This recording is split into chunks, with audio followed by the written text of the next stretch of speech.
request Dr. Manmohan Singh, our former Prime Minister, to inaugurate lecture series instituted in the name of her beloved father, Saint Chavara Kuriakose Elias, titled Chavara Excellence for Social Transformation. Sir, please. Your Eminence, Cardinal George Ellen Cherry, Professor K.V. Thomas, Member of Parliament, dignitaries on the dais, members of the faculty, my dear students, ladies and gentlemen, I'm delighted to be present here with you today for the foundation stone laying of the building space for excellence of the Sacred Hearts College and inauguration of the lecture series. Chavara Excellence for Social Transformation.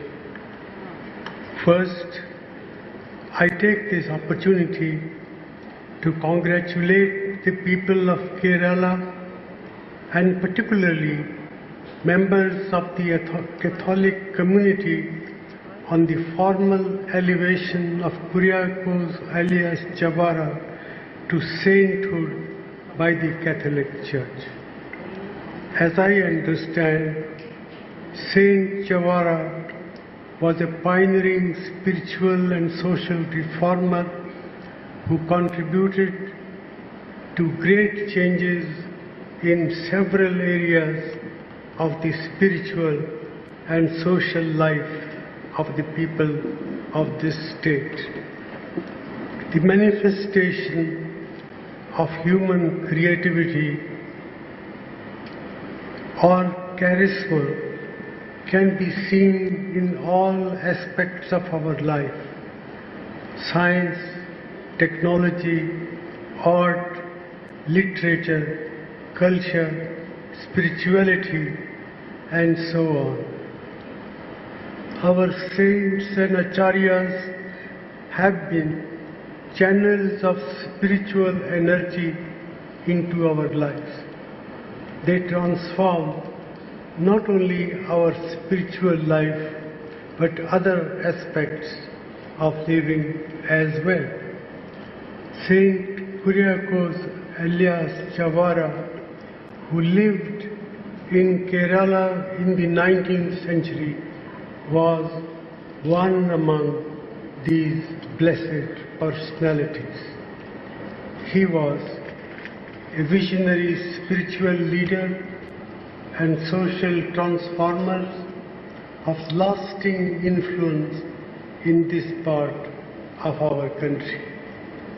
Ladies and gentlemen, as we know, our times are also witnessing great social transformation all over the world, owing to the manifold changes in technology, trade and commerce, and so on. Probably the most conspicuous changes are noticed in the field of information technology and their consequences on social relationships. These changes are influencing practically every aspect of our personal as well as our collective life. Our country has been going through a process of great transformation. Perhaps the most important area that is witnessing the fastest possible change is our economy. When the founding fathers of our nation thought about the economic future of our country, they laid emphasis on accelerating the rate of growth of the economy while ensuring that due attention was also paid to the distribution of income and wealth, and also fostering individual initiative in the framework of a mixed economy. Thus, many of our basic and heavy industrial enterprises were owned and managed by the state, and the private sector also witnessed significant growth, though regulated by the government.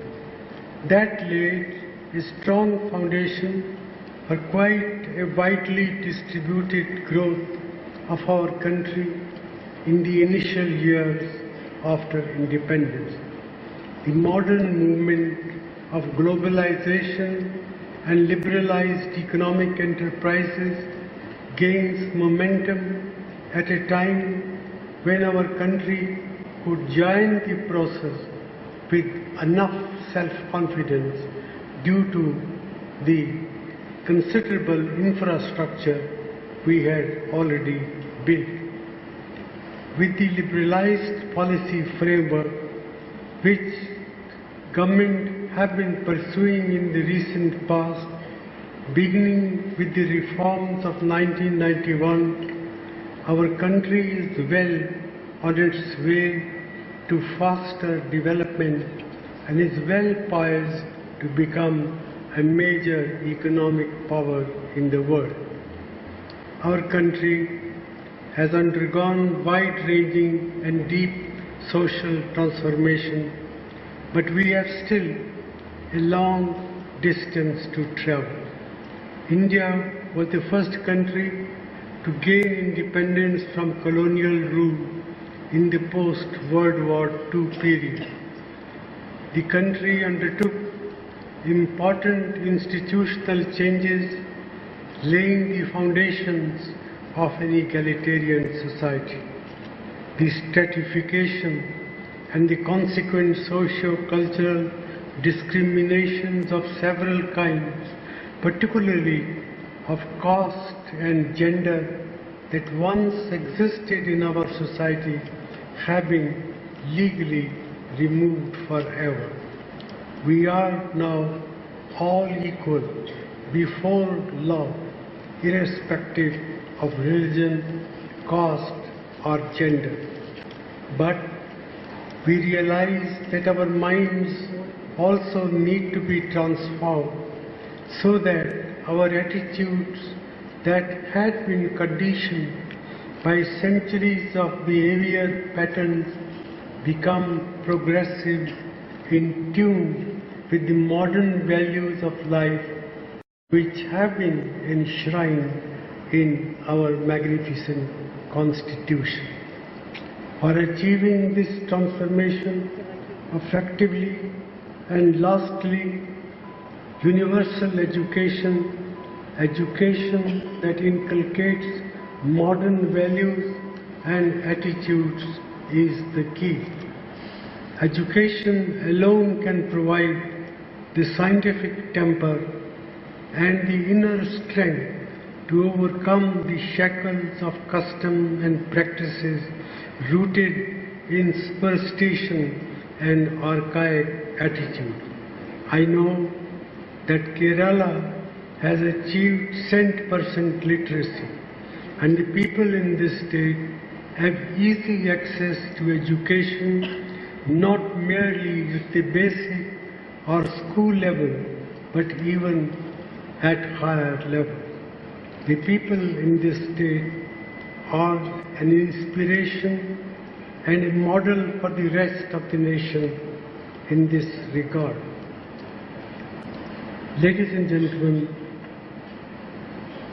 the realization of robust economic progress that we are envisaging for our country, about which I talked earlier, depends critically on our ability to step up our rate of investment and saving, expand and modernize our infrastructure, promote orderly management of our public finances and our financial system and the international trading system.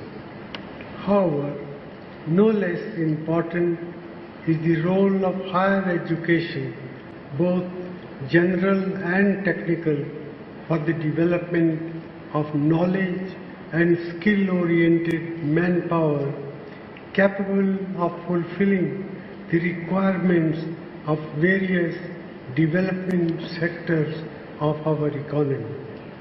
The application of science and technology is no more limited to the industrial sector, but it is widely needed in all spheres of economic activity, primary to tertiary sector.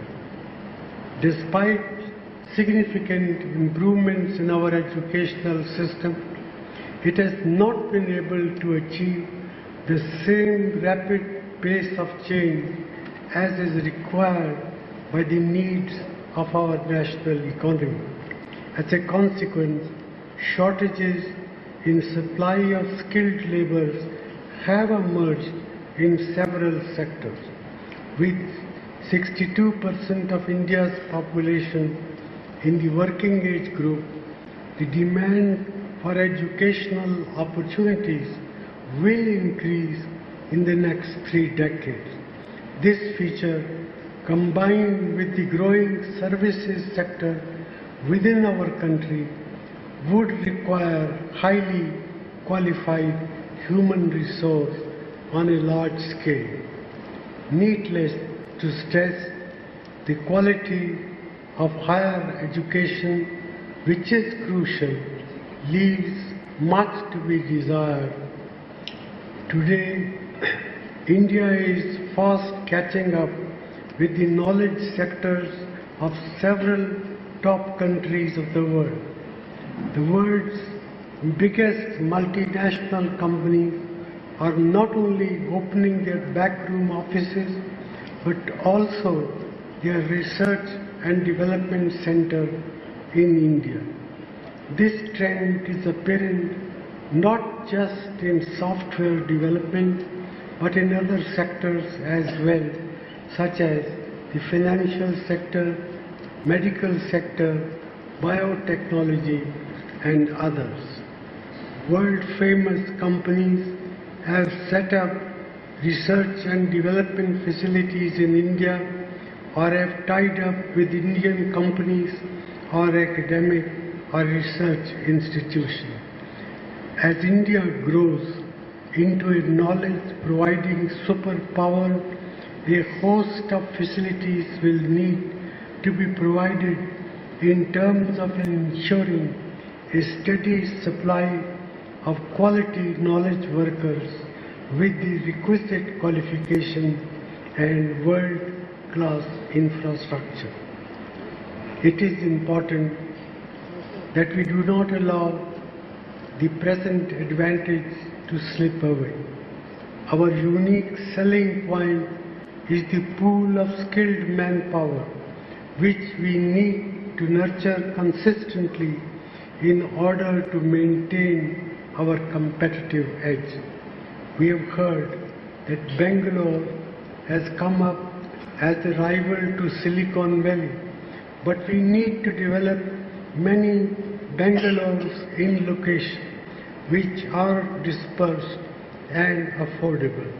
Our supply of skilled manpower must continue to grow, keeping wages stable and moving more and more Indians into the mainstream of national economic growth. Regrettably, there is considerable disparity among the regions and the states in India regarding the development of skilled manpower. Along with the expansion of higher education in less developed areas, it should therefore also reach out to all sectors of the population, both in the more developed and backward areas. This is what was meant by inclusion in the policy of the UPA government that we ran for the last 10 years. The expansion of the technical education system in particular should provide for economic and social equity while maintaining excellence comparable to the best in the world. Therefore, issues of access and equity are of core concerns in the expansion of higher education, especially technical education, and hence to the overall progress of the nation.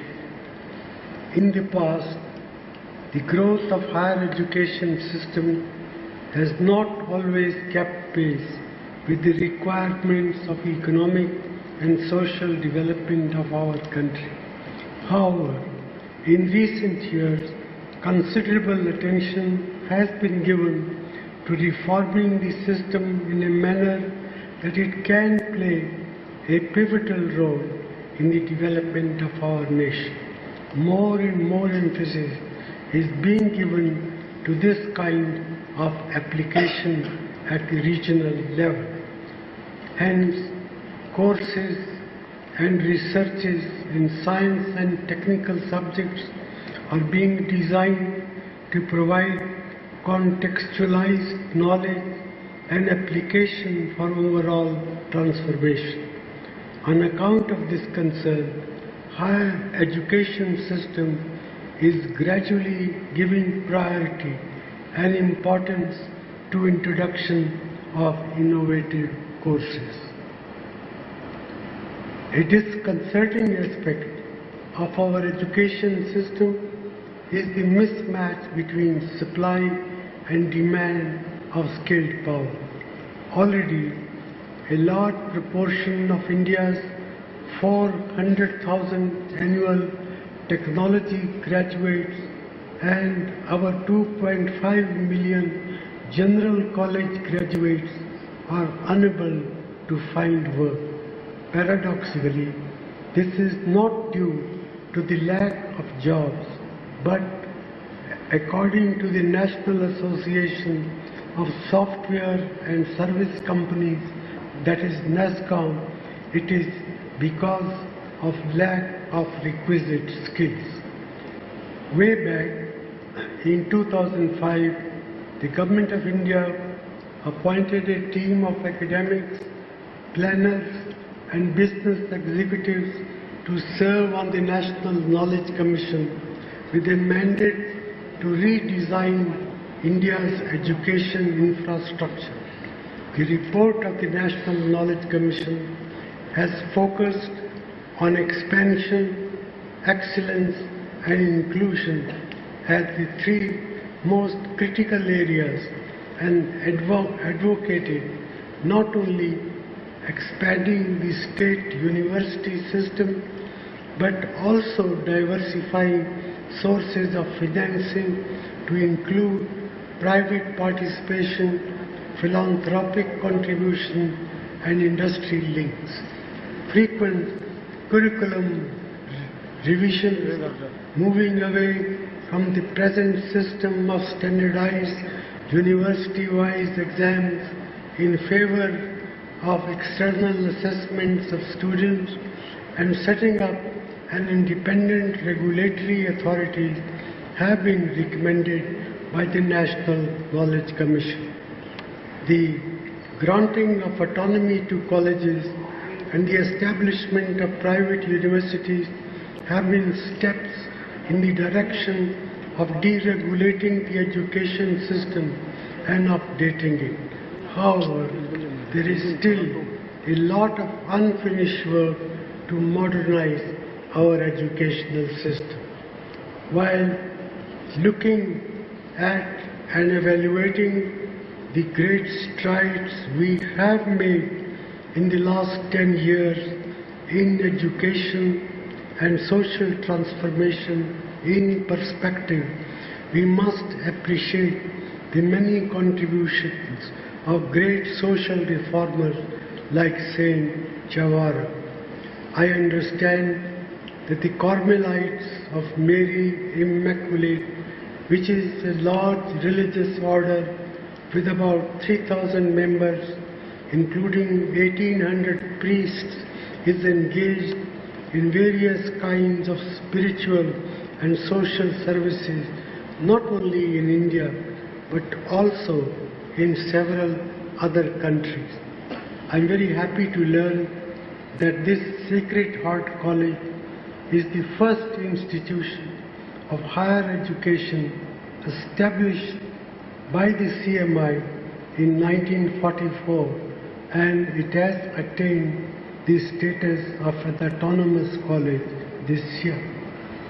The early spread of education, healthcare, keen consciousness of human dignity, sense of equality, and the related social conscience introduced and developed by several leaders with far-reaching vision like the blessed Kuriakose Chavara deserve universal recognition and gratitude.